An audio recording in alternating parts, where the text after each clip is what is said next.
up, my good peoples? I'm talking about. You have now tuned in to the Square Biz Podcast. We'll be serving nothing but good conversation with people that got positive influence over their life. The floor won't be open for testimony service, you hear me? Well, peace, love, blessings, and prosperity to all. Let go, let go. Steady on the grind, gotta handle biz, grinding every day, hustle for the kids, ain't here to judge, gotta get it how you live, just keep it real, and that's Square Biz. Steady on the grind, gotta handle biz, grinding every day, hustle for the kids, ain't here to judge, gotta get it how you live, just keep it real, and that's Square Biz. Thank you guys for tuning in today. Today is a special episode. I have a special guest, somebody that I consider my brother, been knowing all my life. It's a pleasure and an honor to have him on the show today. My bro, Gianni Lawless. Hey, thanks for having me. How y'all doing?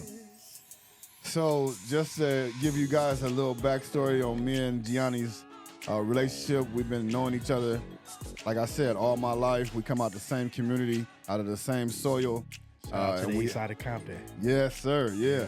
And we out here just rewriting our story. Yeah. So just to give them and the viewers a little backstory on you or your childhood coming up, how was your environment? So growing up, you know, like you said, we grew up in the same community, the east side of Compton, and it wasn't the best, you know, place to raise a child, but, you know, that's where my parents, you know, was forced to live with due to their social economic status. So growing up in that area, you know, I had to be treated with some racism, a little bit of, you know, injustice due to the police. You know, I grew up in a area where it was just a bunch of toxicity and non-normal situations. You know, like drug dealing, violence, all them type of things occurred right there in my front yard, or you know, on my street. So growing up in that type of environment, I had to adapt to that. You know, because that's what I seen on the daily, and yeah, it wasn't the best childhood, but I'm not ashamed of it or embarrassed. You know, I embraced it and, you know, I endured it, you know, because if I didn't go through that, I wouldn't be who I am today. Yeah. So also, too, you know, in the community that we come from, it was a lot of gangs and things of that nature. So what were some of the earliest choices and moments that did get you involved, or, you know, or did you dibble and dabble in the gangs, or, you know? What was some early choices? I think growing up as adolescent, I made a lot of early choices that kind of later on bit me in the ASS, you know, so to speak. And that was because the influences that I had around me. You know, I had a bunch of negative role models, people that wasn't the best when it come to guiding a youngster. So I was mainly making my choice to try to fit in and, you know, keep up with the people that was around me. So my choices weren't my choices. You know, I can say that now after reflecting on my life. But yeah, I participated in gang and all that stuff. It was a part of my childhood, you know. Okay. So when you ventured into gangs and stuff like that, did you get into some trouble at a young age? What was the outcome of being part of a gang? Yeah, I got into a lot of trouble. It started early. I started first stealing. I think like the natural progression, you start at the bottom, you know, stealing. Like I remember one day getting caught, stealing from Thrifties. You know, I stole some Skittles and some Hershey's. Some true story. This fact. It's like '95. My mama can attest to this. Yeah. I went in there and stole them Hershey's and them Skittles, and I got away from the store, bro. I didn't get caught from the people at the store. I got caught at home after the crime committed. Yeah. And my mama, like when I think about it now, it was different. But the way she punished me, she took me back to the store and told me, like, look, my son stole this, here go the money, and took me back home and beat my ASS. So, you know, that was one of my early remembrance in crime, right? And then, of course, it progressed. I became, after that, I got violent, and, you know, ultimately I ended up shooting somebody and getting life sentence at the age 17, you know, and that right there was where I think things changed, you know, like some would say for the worst, but now sitting here, I can say for the best. Yeah. Man, I mean, sentenced to a life sentence at 17, I knew that had to be like, you know what I mean, something that, well, a lot of us doesn't know the feeling of that. You know, when you were sitting in that courtroom and the judge handed his sentence down, what was your first thought? What was going through your head? Like, what was that? What was your mindset? Bro, that was like 20 years ago, right? So to be honest, when it happened, so much thoughts and emotions went through to say what I really thought. I knew, because I had kind of accepted it, bro. If you know, you know. You know, my crime, my case, what I did, it was like no way up out of that. So I kind of knew I would get a lot of time, but that day, that's when it was reality. But I accepted it. You feel me? I didn't cry until I got back in the cell until I heard my mama voice, and then that's when it hit me then. But at the time, I accepted it. I'm like, you know, I might die in jail, but then somewhere along the line, some hope came in there. But probably the initial thought probably was like, man, I really got life. I might die in here. But I don't think that lasted long. I think like as time went on, that idea or thought of dying in jail kind of like vanished due to, you know, seeing things or, you know, either gaining some type of hope. Yeah. So it was mixed feelings, mixed emotions. When the judge tell you 75 years with triple life, you know, how would you feel? You know, yeah, you know, I can't even imagine, bro. But see, You that's know the what type, I mean? you feel me? So it's one of them type of situations where you really, I can say what I felt, but I felt so much. You feel me? It was so much going through my little old body at that time. Yeah. So I know, you know, I've been to the county, and once you do receive your time, it's forthwith or whatever it is. You know, you got 2 weeks until you hit the pen, and then you go to reception, and then you hit the yard that you gonna start off at. I just wanted to ask, what was the first prison that you hit? Like from not reception, but after reception, where did they send you? First GP prison I went to was Pelican Bay. I was 18 years old. I hit that place, and it's like they threw me in the fire, bro. Honestly, I can say, but I see it in hindsight now what they was trying to do. It was one of them things. They was either gonna fix me or scare me. You feel me? It was one of them two. Either I was gonna fit in or I was gonna tone it down a bit. You know, so I went in with the same mentality that I had on the streets. Still trying to up my rank, still trying to be tough, still want to, you know, keep my name alive and build reputation. But yeah, Pelican Bay, it's one of them places where you have to survive. You know, it's very political.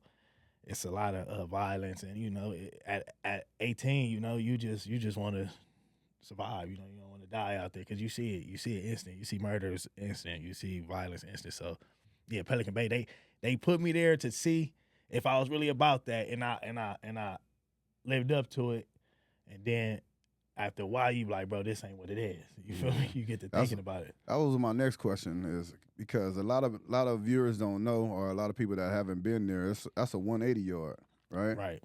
So at 18, coming into that, and you already kind of answered that question, as you know, how did you adapt to it, and you already like you said, you just went in there and did your stuff. So my next question is, at some point while you was incarcerated, you got your psychology degree, right? Correct. Was there a specific moment in prison where you realized you had to change, or was it just a gradual shift?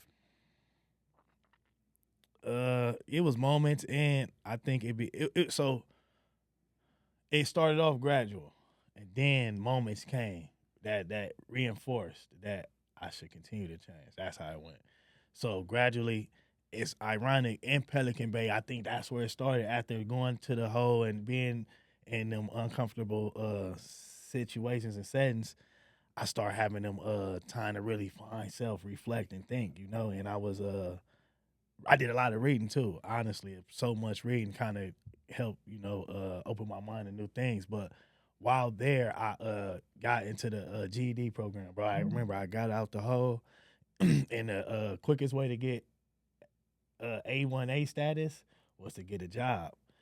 So what I did was I signed up to get an education because that was basically that let you come out on the weekend. You get, you had a few little benefits that came with it. So what I did was I got in education, got in the program. It took 7 months. And mind you, my highest grade of completion while in society was only 10th grade. So school wasn't for me. I went to school, I just didn't go to class. So I would kind of really was trying to avoid going to school or doing education, but I wanted to come out the cell. So that was just the consequence of coming out the cell. I had to go to school, and I actually completed it. And I think that's when the change occurred, because after getting my GED, you can't unring a bell, bro. I learned so much, and GED is basic, but it sparked something into me that wanted me to keep learning. So after that, I just started going and doing classes. I just signed up for stuff. And I think that's the gradual transition. And then years later, probably a couple prisons later, a few, setbacks later, I continued. And then I started like seeing people that I looked up to, right? And they were no longer the same. They was changed. Mind you, this probably 15 years later, 14 years later, who knows? It's years later down the line. And I'm talking about mass murderers, bro. People not to glorify, not to glorify, but like, what we, and I'm running in contact with these people, and they changed. They not the same person that was wild, that was quick to start a war, a beef, or anything. So them moments like, oh yeah, bro, change is real. If this dude, and I know I used to participate, but this dude got me by decades. And he was like, so if you think like his receipt way longer than mine, bro. His receipt. So it's like, if that can happen, then you feel me? So that was like the reinforcement moments where I'm like, you know what? It's not only possible, it's real, Yeah. We ran into each other on the 4-yard in Lancaster. And I can see the difference. You want the wild kid that last time I seen you was 17, so to run into you at that time, and I seen the maturity, you still had it in you, because there was some moments. It don't go nowhere, bro. I don't care what nobody say. It don't go. It's still in you. You just know how to manage it better. Yeah, and that's what I was gonna get to. You can see that your control, your discipline was a lot better. You know what I mean? What's the biggest misconception about people that was formerly incarcerated? The biggest misconception. Okay, so I'm gonna just say my opinion. What I've seen that a lot of us are institutionalized, right? And it is true, right? We do have a lot of ways from incarceration, but it's not even institutionalized. It's more so we have to. It takes longer for us to adapt. You feel me? And that's all it is. It's adaptation. We're humans. Yeah. We were put in a cell and forced to live with men and under inhumane circumstances. So it's not more so institutionalized. Institutionalized give is like a bad rap. It's more so we just have to adapt to society. Society is sped up. It's different. It's not like we left. So I think that's like a bad rap that we get. People and words is words. Semantics. We give words power, but to say someone institutionalizes to like basically like to look down, stuck, it's like if like you inferior, you looking down on him. Like of course everybody's stuck in their ways. If that's if we want to get technical, that's if we want to go to the real thing. So I have to tell people all the time, like, bro, I'm not institutionalized. I'm just got to get out of the ways I was living for 17 years. That's it. That's not institutionalized. I just have to rewrap the things that I learned in there to reacclimate myself back into society. So while you were doing that, what was some internal battles that was harder than the physical ones? Bro, look, all my internal battles has been harder than my whole life. I can start from the earliest of my recollection. It was always what I felt inside, bro. Like, it's crazy because it's what I felt inside about what was going on outside, Like at the end of my journey in prison, bro, I had to fight a lot of internal battles, bro, because I had change, bro, but change is not easy. It's not overnight.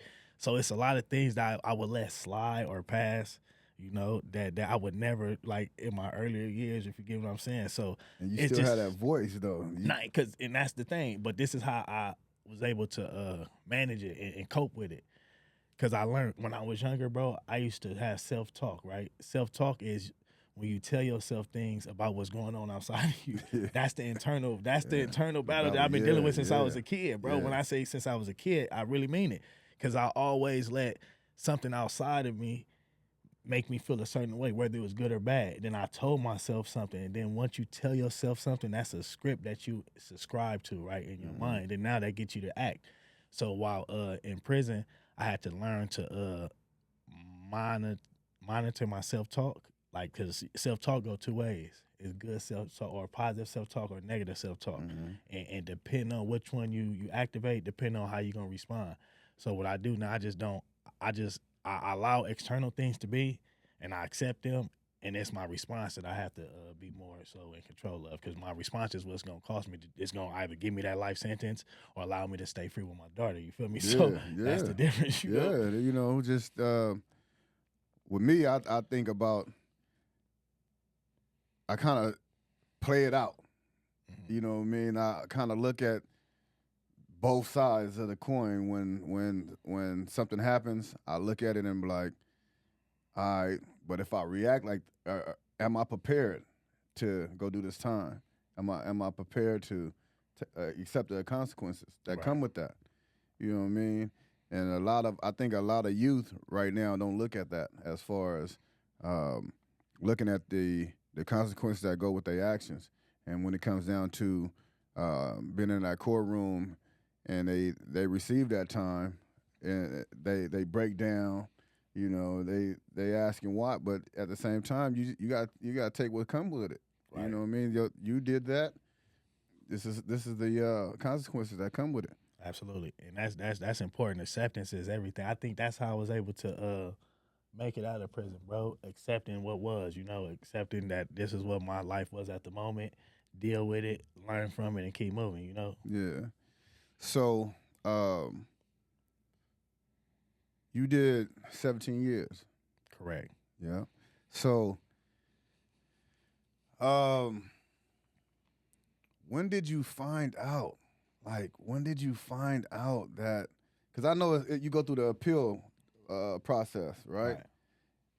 So first, I want to ask, how many appeals did you go through, or was it multiple appeals that you had to go through to finally get the That's hey, bro.